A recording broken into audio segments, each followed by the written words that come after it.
Okay, go. Okay, I'm going to use this cloth stretcher as a pointer. What I'd like you to know is that none of these internal rails originally existed. This is all new engineering in an endeavor to make this piece be viable. Again, this was not a well thought out piece of engineering for a daybed, and we had to work with what they originally had built as far as the structure is concerned. So this front rail acts as a tacking rail for the spring front, but actually holds the entire load of the spring vertically from front to rear.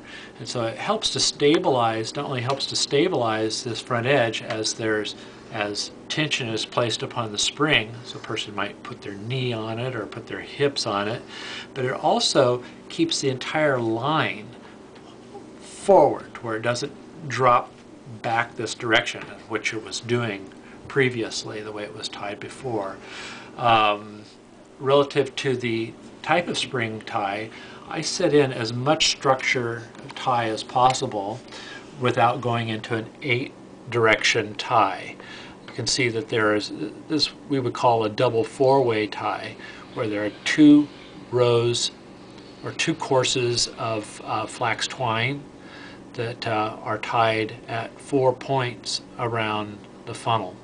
And the funnel is also stabilized dropping down inside the midsections of the funnel to where the funnel doesn't have the opportunity to torque one way or the other and allow the spring to simply fail or drop off or hit the bottom rail.